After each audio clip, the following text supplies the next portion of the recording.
नमस्कार, आप देख रहे हैं नेक्स्ट 9 न्यूज़ में हूं कपिल आपके साथ। हम बात कर रहे हैं शिवसेना की।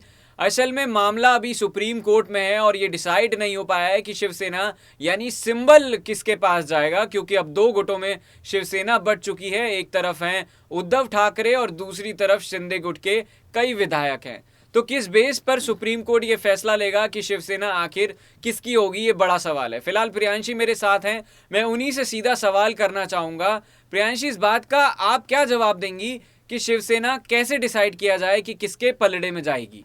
सबसे पहले बहुत बहुत शुक्रिया कपिल जी आपका। और जैसा कि आपने यहाँ पर जानकारी दी है और यहाँ पर देखा जाए तो ये सवाल हर किसी के मन में अब तक खड़ा हुआ है कि आखिरकार यहाँ पर जो शिवसेना है, शिवसेना का असली मालिक कौन होगा, मुख्यमंत्री एकनाथ शिंदे या फिर पूर्व उप मुख्यमंत्री उद्धव ठाकरे। बेसिकली ये बात हम सभी जानते हैं कि बाला साहेब ठाकरे जी ने इस पार्टी को स्थापित किया था और देखा जाए तो यहाँ पर विरासत के तौर पर यह पार्टी उनके बेटे उद्धव ठाकरे को मिली। उनके यहाँ पर 3 बेटे रहे, लेकिन यहाँ पर यही देखने को मिला कि सबसे छोटे बेटे उद्धव ठाकरे को राजनीति में इंटरेस्ट ना होते हुए भी उन्होंने इस कमान को संभालना बखूबी समझा। क्योंकि देखा जाए तो ठाकरे परिवार से भी जुड़े ऐसे कई राज हैं जो लगातार सामने आते हुए नजर आए हैं। तो फिलहाल देखा जाए उद्धव ठाकरे इस पार्टी की कमान को संभालते हुए नजर आ रहे थे। एक वक्त ये फैसला हुआ बीजेपी के साथ, यहाँ पर उद्धव ने कई अहम फैसले लिए थे, लेकिन कहीं ना कहीं ये भी देखने को मिला कि बाला साहेब ठाकरे जी जो कांग्रेस के साथ गठबंधन करना तक नहीं चाहते थे, लेकिन बाला साहेब ठाकरे जी बीजेपी के साथ गठबंधन करना चाहते थे, लेकिन उद्धव ने इसका जस्ट अपोजिट किया।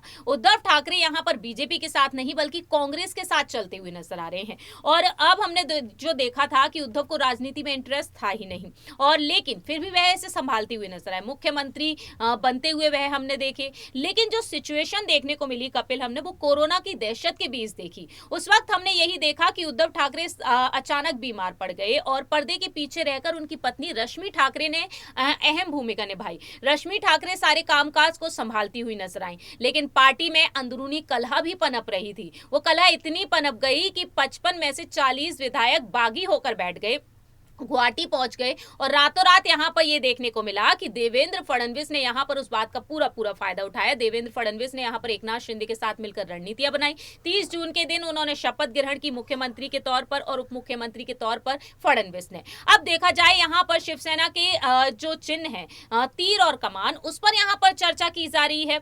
तो 16 विधायकों की अयोग्यता पर इस वक्त सुप्रीम कोर्ट में सुनवाई चल रही है। यहां पर देखा जाए तो 13 जनवरी को यह सुनवाई हो सकती है और 5 जनवरी को चुनाव आयोग अपना फैसला सुना सकता है कि आखिरकार शिवसेना का जो चुनाव चिन्ह है वह किसके पाले में आ सकता है। क्योंकि यहाँ पर जानकारी दे दूं कपिल, यहाँ पर यही सामने आया है कि चुनाव आयोग ने जो बात कही है, यहाँ पर जो दस्तावेज यहाँ पर सबमिट करने के लिए बोले गए थे उद्धव गुट और शिंदे गुट को, तो यहाँ पर उद्धव की तरफ से तमाम दस्तावेज सबमिट कर दिए गए, लेकिन शिंदे गुट की तरफ से वो प्रक्रियाएं पूरी तक नहीं हो पाई। तो कहीं ना कहीं वो सुनवाई टलती हुई नजर आई। तो फिलहाल देखा जाए ये वाकई में ये सवाल बनता है, और विरासत के तौर पर देखा जाए तो उद्धव की ये पार्टी कहलाएगी, लेकिन यहाँ पर बहुमत के हिसाब से भी फैसला किया जा सकता है। और बहुमत, विधायकों का जो बहुमत है वो शिंदे के पास ज्यादा से ज्यादा है, और साथ ही साथ बीजेपी के भी यहां पर विधायक है। तो कुल मिलाकर देखा जाए शिंदे यहां पर कहीं ना कहीं आगे बढ़ते हुए दिखाई दे रहे हैं।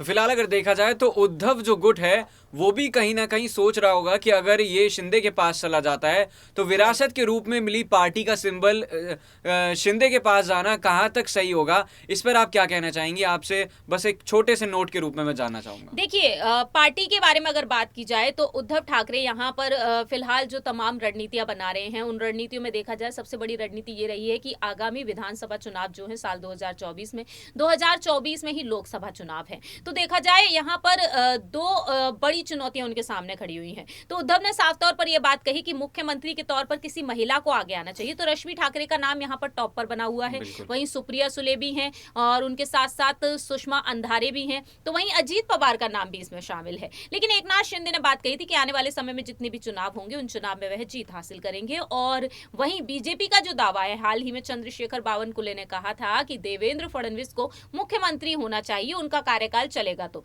फिलहाल देखा जाए जो रणनीतियां रणनीतियां हैं कपिल जी, वो हम साफ तौर पर देख रहे हैं कि विधानसभा चुनाव जो काफी ज्यादा अहम है, बीएमसी चुनाव भी काफी अहम है, तो इन्हीं सब चीजों को देखते हुए विपक्ष ने पूरी पूरी रणनीतियां बनाना शुरू कर दिया है। अब देखा जाए तो आने वाले समय में उद्धव की जो रणनीति है वो रश्मि ठाकरे को आगे रखकर नजर आ सकती है, और कहीं ना कहीं एकनाथ शिंदे, देवेंद्र फडणवीस और रश्मि ठाकरे के बीच हमें एक जंग देखने को मिल सकती है अगर रश्मि ठाकरे को राजनीति में खुले तौर पर यहां पर आगे किया जाता है, क्योंकि पर्दे के पीछे वह रहकर काम कर रही हैं, लेकिन पर्दे के आगे आकर वह क्या करेंगी ये काफी ज्यादा दिलचस्प हो जाएगा। तो अगर रश्मि ठाकरे को मुख्यमंत्री जो पद है उसके दावेदार के तौर पर पेश किया जाता है तो यहाँ पर मुझे लग रहा है कि क्लोज फाइट होगी, क्योंकि उद्धव ठाकरे की एक अलग इमेज थी, लेकिन रश्मि ठाकरे ने जिस तरह पर्दे के पीछे से उद्धव ठाकरे के लिए तरह तरह की भूमिकाएं निभाते हुए जो है वो देखा, वो जनता ने भी देखा। तो आने वाले वक्त में किस तरह क्या हो सकता है कि जब चुनाव होंगे, और चूंकि एकनाथ शिंदे ने 39 विधायकों को लेकर जो है सरकार गिराई थी, तो क्या जनता ऐसा कर सकती है कि इस बार उद्धव ठाकरे को पूरी तरह से जो है वो समर्थन मिले, जनता सीधा जो है वो बागडोर दे दे? देखिए, जनता के समर्थन की अगर बात की जाए तो मैं आपको एक चीज बता देती हूँ, जो हाल ही में एग्जिट पोल, ओपिनियन पोल्स रखे गए थे जब शिंदे मुख्यमंत्री बने थे, तो उस वक्त यही देखने को मिला था कि सबसे लोकप्रिय मुख्यमंत्री के तौर पर महाराष्ट्र में यहाँ पर एकनाथ शिंदे रहे हैं। तो एकनाथ शिंदे अब तक में लोकप्रिय मुख्यमंत्री के तौर पर आगे निकलते हुए नजर आए हैं। जमीनी स्तर से जुड़कर वह काम कर रहे हैं और जमीनी स्तर से जुड़ते हुए वह इस मुकाम तक पहुंचे हैं। शिंदे के अगर बायोग्राफी की तरफ गौर किया जाए तो ऐसी तमाम उनके साथ भी घटनाएं हुई हैं जिनको याद करते हुए वह भी रोते बिलखते हुए नजर आए हैं। लेकिन अब जो देखा जाए यहाँ पर देवेंद्र फडणवीस को लेकर मांग तो पार्टी की तरफ से की जा रही है, तो फिलहाल देखा जाए अभी इन पर कुछ कहा नहीं जा सकता है, लेकिन आने वाले समय में एकनाथ शिंदे एक बड़ी चुनौती बनकर उभर सकते हैं, क्योंकि यहाँ पर बात है चुनाव आयोग के फैसले की। चुनाव आयोग अगर यहाँ पर शिंदे गुट को यहाँ पर कहीं ना कहीं धनुष और तीर जो कमान जो यहाँ पर चुनाव चिन्ह है शिवसेना का वो सौंप देता है, तो जाहिर सी बात है उन्हें तो पूरी की पूरी विरासत ही मिल गई। लेकिन अगर नहीं भी मिलता है तो यहाँ पर एकनाथ शिंदे अपनी पार्टी का गठन करेंगे, और अपनी पार्टी का गठन करके वह चुनाव लड़ेंगे तो ज्यादा शानदार हो सकता है, क्योंकि अभी फिलहाल इस सरकार को अवैध बताया जा रहा है। तो देखना दिलचस्प होगा कपिल कि आखिरकार आगे चलकर यहाँ पर भविष्य में एकनाथ शिंदे क्या कुछ करके दिखाते हैं।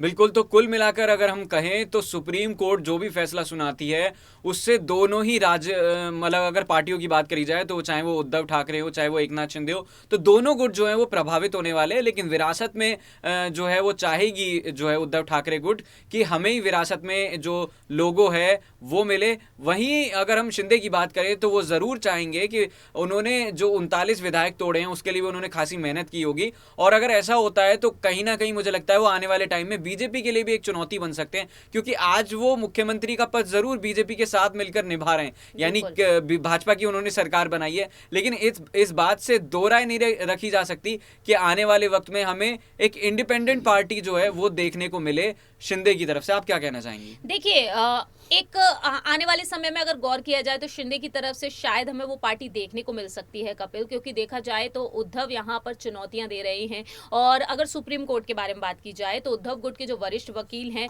कपिल सिब्बल, उन्होंने साफ तौर पर कहा था कि शिंदे को या तो बीजेपी में अपना गुट विलय कर लेना चाहिए या फिर कोई अपनी अलग पार्टी बना लेनी चाहिए, क्योंकि ये अवैध सरकार है जिस तरीके से उन्होंने बनाया है बगावत करके। तो जाहिर सी बात है ये अवैध सरकार कहलाएगी, लेकिन जिस तरीके से यहाँ पर मान्यता दे दी गई है उनकी सरकार को, और ऐसे में देखा जाए एकनाथ शिंदे, मैं वही बात कहना चाहूंगी कि अगर यहाँ पर वाकई में अपनी पार्टी का वह गठन कर लेते हैं तो जरूर एकनाथ शिंदे आगे बढ़ते हुए नजर आ सकते हैं, क्योंकि एकनाथ शिंदे एक ऐसा नाम बन चुके हैं महाराष्ट्र की सियासत में जो यहाँ पर देखा जाए तो बगावत को लेकर सुर्खियों में आए। लेकिन एकनाथ शिंदे पर बीजेपी भी भरोसा नहीं कर सकती है, जो अपने मालिक के साथ बगावत कर सकता है तो भला उनके साथ क्यों नहीं। तो मुझे लगता है कि बीजेपी में तो शिंदे गुट विलय नहीं हो पाएगा, लेकिन यहाँ पर यह जरूर देखा जा सकता है कि उनकी खुद की पार्टी का गठन किया जा सकता है, क्योंकि शिंदे ने यहाँ पर अपने विधायकों के सामने एक प्रस्ताव रखा था, पार्टी का नाम रखा था, लेकिन जिसे रिजेक्ट कर दिया गया। और दूसरी ही तरफ वह कहते हैं कि चुनाव चिन्ह की उन्हें कोई जरूरत नहीं है, उन्हें लालच ही नहीं है इस चीज का। तो फिलहाल देखा जाए एकनाथ शिंदे उस चुनाव चिन्ह को चाहते भी नहीं है,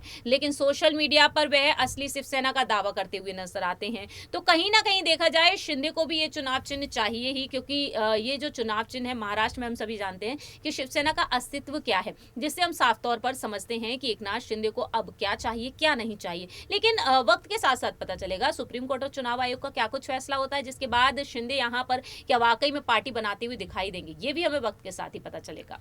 चलिए, तो हम जनता से ज़रूर ये पूछना चाहेंगे कि क्या शिवसेना का लोगो जिसको भी मिलता है उसे लाखों करोड़ों वोट के संग समर्थक भी अपने आप मिल जाएंगे? कमेंट करके ज़रूर बताइएगा। फिलहाल नेक्स्ट 9 न्यूज़ की ये रिपोर्ट आपको कैसी लगी बताइएगा ज़रूर कमेंट करके। देखते रहिए, स्टे ट्यून्ड।